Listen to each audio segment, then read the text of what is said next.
మరలా చిగురించబోతుంది. గొప్ప దినాలు నువ్వు చూడబోతున్నావు. నీ యేసుకు సమస్తము సాధ్యమే. గుడ్ మార్నింగ్ దేవుని ప్రియ కుమారుడా, గుడ్ మార్నింగ్ దేవుని ప్రియ కుమార్తె. Special good morning to you. ఈ ఉదయాన్న దేవుడు నీతో మాట్లాడుతూ ఒక విషయం తెలియజేయడానికి ఇష్టపడుతున్నాడు.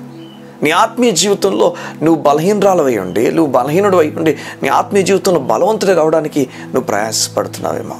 వాటి గురించి ఆసక్తి కలిగి నేను ఆత్మీయ జీవితంలో బలహీనుడుగా ఉండకూడదు, బలహీనరాలు ఉండకూడదు, దేవుని కొరకు బలంగా వాడబడాలి, నేను బలవంతుడిగా మారాలని చెప్పి ఆశపడుతున్న నీతో, పరిశుద్ధమైన జీవితం కోరుతున్న నీతో దేవుడు మాట్లాడుతున్నాడు. అవును, నీతోనే, దేవుని కొరకు ప్రత్యేకించబడిన నీతోనే దేవుడు ఉదయాన్ని మాట్లాడుతున్నాడు.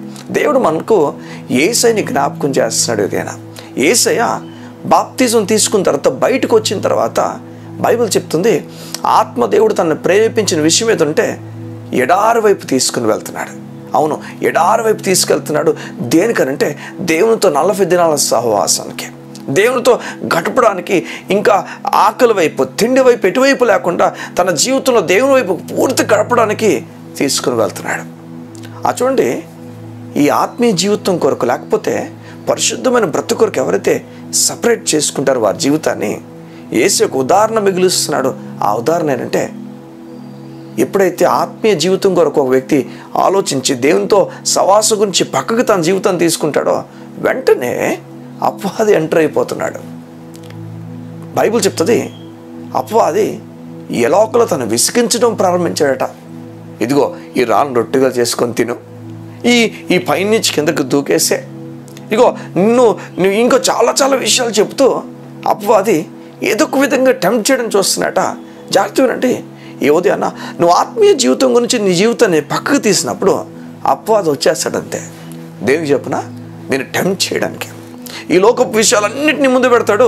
నువ్వు ఆత్మీయ జీవితంలో బలంగా ఉండకుండా బలహీనుడు అయిపోవాలని చెప్పి నువ్వు తీసుకున్న మార్గాల వైపు నువ్వు వెళ్లకుండా నీ ముందే అప్పుడే నీ స్నేహితులు తీసుకొస్తాడు, నీ బంధువులు తీసుకొస్తాడు. నువ్వు దేవుని సంఘానికి వెళ్ళాలని బయలుదేరి నీవు నీ ఇంట్లో ఉన్న బంధువులు ఎక్కువైపోవడం వల్ల, నీ కుటుంబం ఎక్కువైపోవడం వల్ల, లేకపోతే నీ స్నేహితులు ఎక్కువైపోవడం వల్ల వారి వల్ల నువ్వు ఆగిపోవడం అపవాది చేస్తాడు.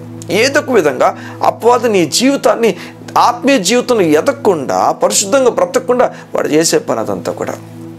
కానీ యేసయ్య దేవుని మాట ద్వారా ఎదిరించడం ప్రారంభించాడు. ప్రతి దానికి కూడా దేవుని మాట చెప్తూనే వెళ్ళాడు. అవును, ఈ ఉదయాన్న దేవుడు నీతో మాట్లాడి చెప్తున్నాడు, అపవాదిని ఎదిరించడం ఎలా కూడా, అలా టెంప్ట్ చేస్తున్న అపవాదిని ఎలా ఎదిరించాలంటే మళ్ళా తిరిగి దేవుని మాటతోనే ఎదిరించాలి, మళ్ళా తిరిగి దేవుని మాటనే చెప్పాలి. లేదు, దేవుడిని యెహోవాను మాత్రమే సేవించాలి, మొరక్కాలి, మరి దేన్ని కూడా నేను మొరక్కను. నువ్వు ఆత్మీయ జీవితంలో దేవుని కోసం ప్రత్యేకించబడినప్పుడు ఇవన్నీ జరుగుతాయి. అవును కదా, ఇవన్నీ నువ్వు చూసావు కూడా, ఇవన్నీ నువ్వు గమనిస్తున్నావు కూడా. ఈ ఉదయాన దేవుడు నీతో మాట్లాడుతున్నాడు, చెప్తున్నాడు, ఆత్మీయ జీవితంలో బలంగా నువ్వు నిలబడాలని కోరితే దేవుని మాట పట్టుకో.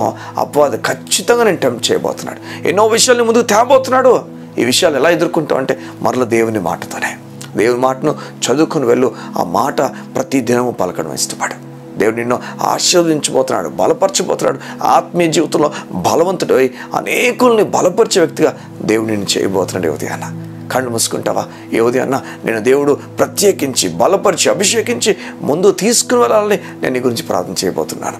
మా ప్రియ పరలోకపు తండ్రి, నీ బిడ్డలు ప్రత్యేకించబడి పరిశుద్ధపరచబడి అయా వారు నీతిమంతులుగా తీర్చబడినందుకు నీకు స్తోత్రాలు.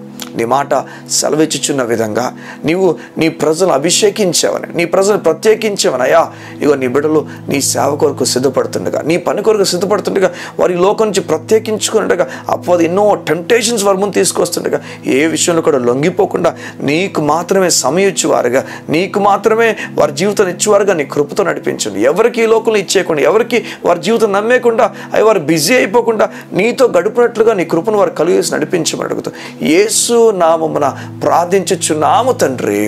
ఆమేన్, ఆమేన్, ఆమేన్.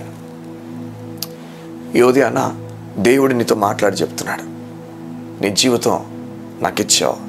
అపవాది నీ జీవితం పైన కన్ను వేసి, అవును నిజంగా దేవునితో ఉన్న సంబంధాన్ని నువ్వు వెళ్ళని కోల్పోవాలని, ఆ గడియలు కోల్పోవాలని, అంత గడపకూడదని వాడు ఎన్నెన్నో టెంప్టేషన్స్ నీ ముందు తీసుకొస్తాడు.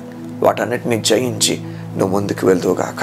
నేను చెప్తున్నాను వినండి, జయించడం వేరే ఎక్కడ లేదు, దేవుని మాటలో మాత్రమే ఉన్నది. దేవుని మాటను చదవడం ప్రారంభిస్తే నువ్వు జయిస్తావు. God bless you. See you tomorrow.